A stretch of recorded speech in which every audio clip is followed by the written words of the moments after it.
Hello, beautiful children again, kinlos children, children everywhere, grown-up children like me. We've done the Hallel, and I've got this hat on today, children, my big black hat, and underneath I've got brown hair and yellow hair, so I've got my hat on. And the next thing we're going to do is hopefully we're going to do the story of Pesach. We're going to look at the Seder plate that we use on the Passover Seder nights, and we're going to talk about the plagues. So, what do we usually do when we're talking about something that happened a long, long time ago? Do you remember? It's called rolling back the time. Let's put our hands in the air like we just don't care. Hands in the air like you just don't care. One more time. Hands in the air like you just don't care. Being careful not to knock my hat off. Rolling back the time. And once more. Rolling back the time. And once more. Rolling back the time. And thinking and thinking and thinking. The story of Passover, Pesach, didn't happen 3 years ago. And it didn't happen 30 years ago, and it didn't happen 300 years ago. It happened about 3,300 years ago. It started with a very lovely man called Jacob, one of our forefathers, and Jacob went down to Egypt because there was no food. And his son Joseph, his favourite son with a coat of many colours, had already gone down to Egypt because his brothers weren't very nice to begin with, and they'd sold him for money because they didn't like him. Not very nice. But Joseph had become really important. He'd become the number 2 in command. And in Egypt, all those many years ago, Egypt had some food. But the place where Jacob lived in Canaan, there was a famine, 2 syllables, no food. And so Jacob, in the end, had to leave the special place of Canaan, which we know is Israel today, and he had to go down to Egypt to get some food. So off he trotted, and he went down with all the 70 other people that were in his family. And in the beginning, it was very nice, because everybody was very, very respectful to Joseph and to Jacob, because Joseph was a very important person in Egypt. And everybody had lots of food, and all the families were together, and all the 12 tribes were together, and they had a very special place called Goshen. And they could be shepherds because they liked to have sheep, because the Egyptians at that point weren't really into sheep, in as much as they thought the sheep were like gods. So you couldn't have sheep to sort of, as shepherds, you weren't allowed to do that. But the Jewish people were allowed to do that. So in the beginning, everything was very nice. And then Jacob died and Joseph died and all the brothers died. And there came a new king, or a king that didn't want to know about the Jewish people anymore. And the new king started looking. Oh my goodness, there are so many Jewish people, so many Jewish families all over the place. I'm worried about if somebody would invade, if somebody would come into my country, maybe the Jewish people would help them, and I'll be in trouble, and I'll be kicked out of my own country. What am I going to do about that? So he was a bit of a yucky king, and he decided he wanted to do some pretty yucky things with the Jewish people, which we're not going to go too much into today, but just he wanted to get rid of the Jewish boys, and that wasn't very nice. But the Jewish people carried on believing in Hashem, and they carried on doing the best they could do. And not only that, but the Jewish people weren't free. The yucky king called Pharaoh or Paro said, right, guess what? You're all going to come and help me. You're going to build some storehouse cities called Pitom and Ramses. And so the Jewish people had to work as slaves, stockpiling. Funnily enough, some of us are doing a bit of stockpiling at the moment to make sure we've got enough food. Isn't that funny? So things weren't very nice for the Jewish people, and they were slaves in Egypt, and they cried to Hashem, and they begged Hashem to help them, and Hashem did help them. He did. And he sent a little reminder to Paro. Let my people go, together with a wonderful boy called Moses. Now Moses had been born to his mummy Yocheved, And Yocheved had put little baby Moses in a basket in the water to try and save him. But along came Batya, the princess of Egypt. Ki mihamayim mishisuhu, she stretched out her hand long and long and long, and she took this beautiful little boy in the basket. And she saw Miriam, his sister. And Miriam said, "Hello, princess. Would you like me to get somebody who could feed the baby?" Because Moses was tiny and he needed to have his mummy's milk. And she did. She brought her mummy Yocheved, and Yocheved looked after Moses until Moses was big enough to go to the palace and be treated like an Egyptian prince. Isn't that an incredible story? And then Moses actually had to run away because he saw that some Egyptian taskmasters were being very mean, and he thought he was going to get into big trouble for getting rid of one of the nasty taskmasters. So he ran all the way to Midian, where he met a lady called Zipporah, who was beautiful with lovely dark brown skin. She was so pretty, and he married her. And then one day Moses was a shepherd, and suddenly he was near a bush, and the bush was burning, and he heard a voice of Hashem, a voice of God, saying, "Take your shoes off, this is very holy land." And the voice said, "You've got to come back, to Egypt, and you've got to help the Jewish people because they're having a very awful time in Egypt and they need a leader." So Moses said, "I'm not very good at talking. I've got a little bit of a lisp."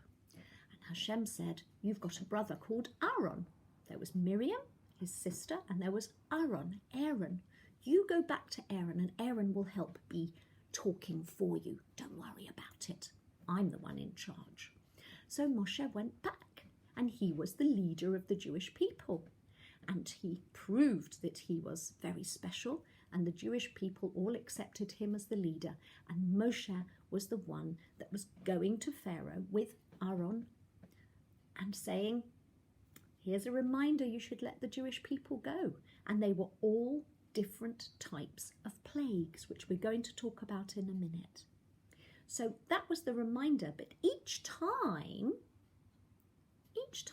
Moses went with a plague and Hashem then took the plague away, Pharaoh said, No, I won't let your people go. No. How silly is that? So he actually got 10 reminders before he finally let the Jewish people go. Now, let's talk about the Seder plate. Now, this is a lovely Seder plate, but the problem with it is that the things flip off and they don't really quite stick on quite that well. I hope you can see it. So basically, on my Seder plate, and here's another Seder plate, on my Seder plate, what I've got is I've got a zroa, a bone, and the bone was a roasted bone, which was to remind the Jewish people of the Korban Pesach, that the Jewish people, when we had Hashem's special house, the Bet HaMikdash, we would be able to bring an offering. Today we don't eat that on Pesach, we try to avoid roasted meat. Then we've got the maror.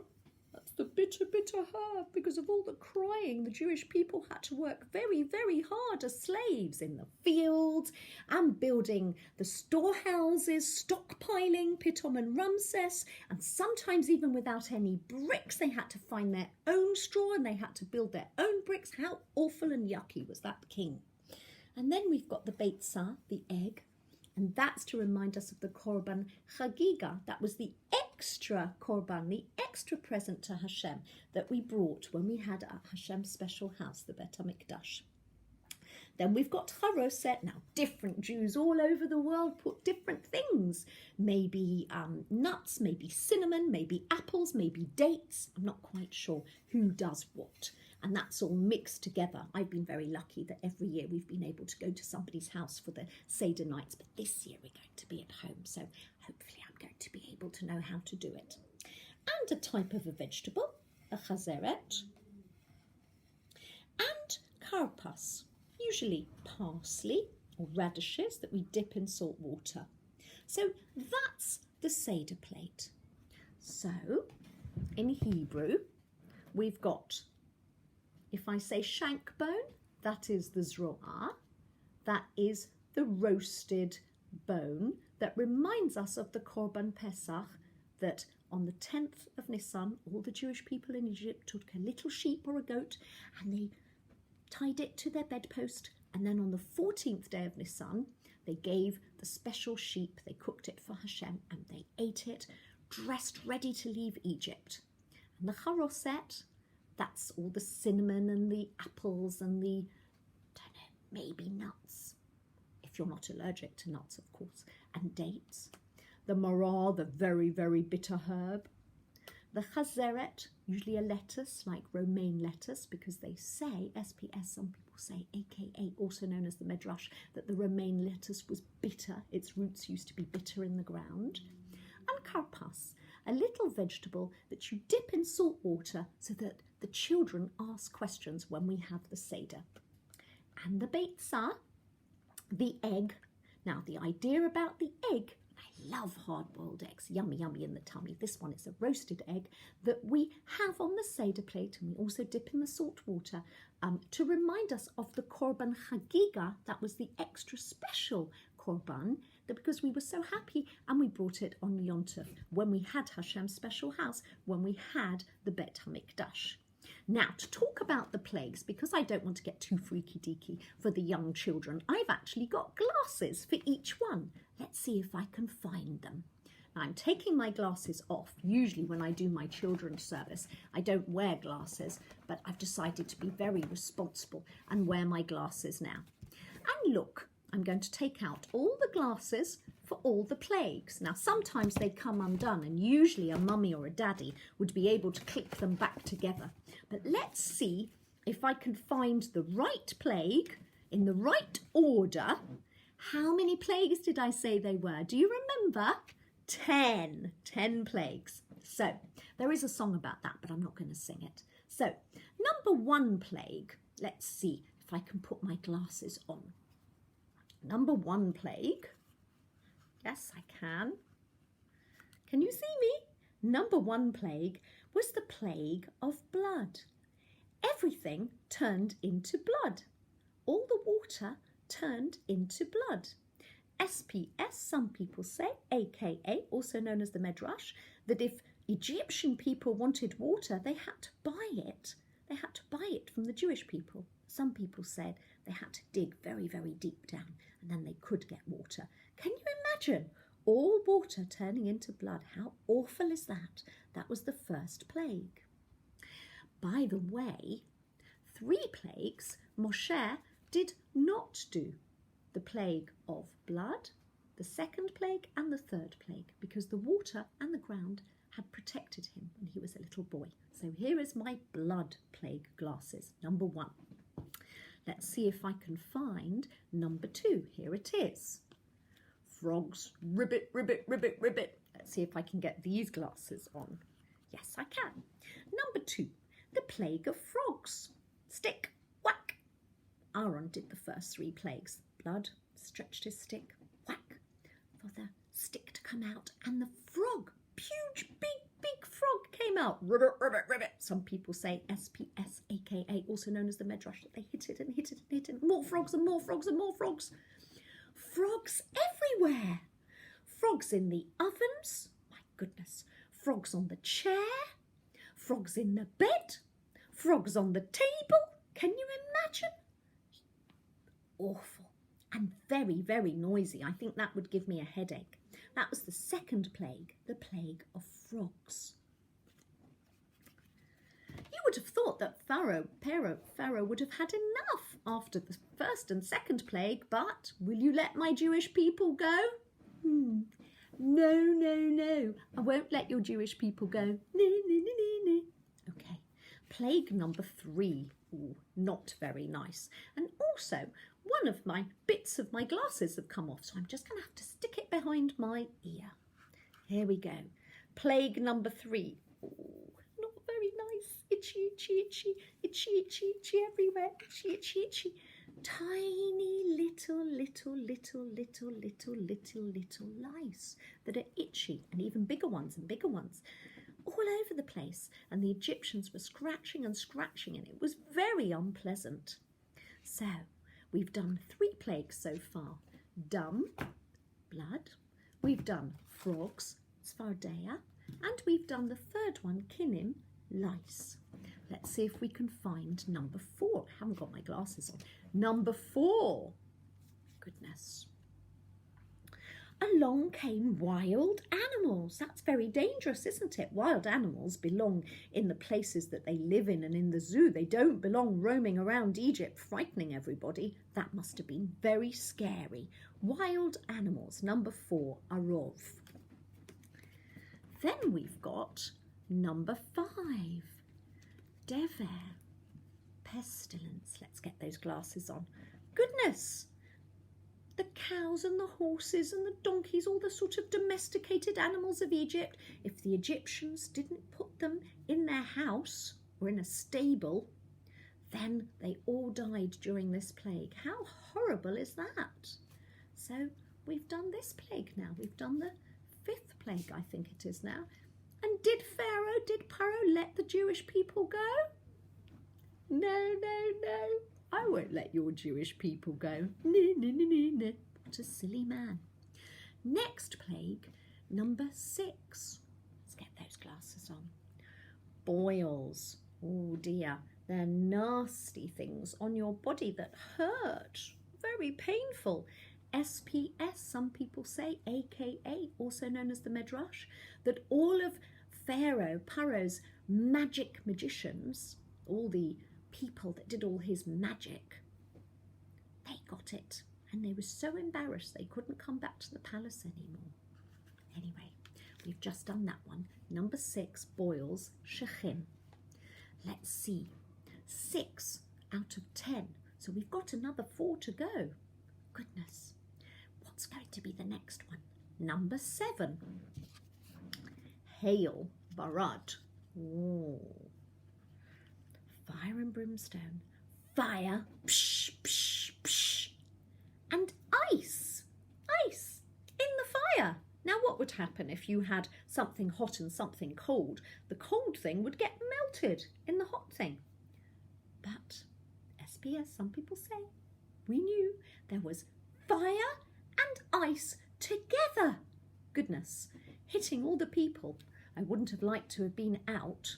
There was a little bit of snow just before, but it wasn't anything like that hail. That was actually quite pleasant, and it didn't last very long, and nobody slipped and fell. But this is really awful, this barad, really terrible. So we've done that. Let's see, what else have we got? Have we done, so we've just done number 7. So I should have number 8. Oh yes, now children, you will never believe it, but I've heard that actually recently there has been a plague of this one. Arbe, locusts. In fact, we have had a plague of that. But coming back to Egypt, this was the 8th plague, the plague of locusts. And they were hungry. And they were green. Maybe they were also brown, but they were also green. And they ate everything. Yum, yum, yum, yum, yum, yum, yum, yum. In their tum-tum, tum-tum, tum-tum. No food left for the Egyptians. The locusts were eating everything. And the Egyptians said, please, for goodness sake, King Pharaoh, King Paro, let the Jewish people go. Did King Pharaoh let the Jewish people go? No, I won't let your Jewish people go. Silly king. Number 9. Close your eyes. Are you closing them really tight? And now, in a minute, I'm going to put my glasses on, and then we've got to freeze. Whatever you're doing, eyes closed. You can't move. The darkness was so thick and dark and awful. You just froze in the same place. Now, whilst that was going on, the Jewish people were able to go visit the Egyptian houses and see, gold jewel necklace there. Very special things there. that cabinet's got something interesting. And when they left Egypt, the Egyptians gave them their wealth, which the Jewish people were going to use later to build Hashem's special tent, the Mishkan. There you go. Plague of darkness. And also SPS, some people say, aka known as the Midrash, that some of the Jewish people who really weren't very good and they didn't really want to leave Egypt, that at that time Hashem decided that they would die and that the Jewish people could bury them, but the Egyptians wouldn't know. And the last one, number 10. Very scary. The last one, number 10. The killing of the firstborn. Makat B'chorot. The firstborn child, the firstborn animal, the firstborn slave, whoever you were, if you were an Egyptian, that would be it. And this time, King Paro said, okay, I've had enough. Moses, go. I am letting your Jewish people go. And the Jewish people, in the morning, got up and left with whatever they had, and their bread hadn't had time to rise. And it was flat bread called matzot. I'm just going to go over the plagues again, and when I do that, I'm going to come and meet you to talk about the next thing. So let's see if we can remember. You should now be shouting out at me the plagues in the right order. Number 1, blood, dung. Number 2, Tzfardea, frogs. Number 3, kinim, lice. Number 4, arov, wild animals. I don't know, what sort of wild animals? Leopards, tigers, bears. Number 4. Number 5, pestilence. Those beautiful donkeys and horses and things of the Egyptians, if they hadn't been protected in the stable, or they just didn't make it. Number 7, I think. No, number 6, boils. Horrible little nasty things all over the skin. Yucky, yucky and horrible. Boils, shrim. Next one, 7, barad, hail, ice and fire together coming down. Number 8 is the locusts. Number 9, locusts arba. Number 9 is choshech, darkness. And number 10, makat b'chorot, the killing of the firstborn.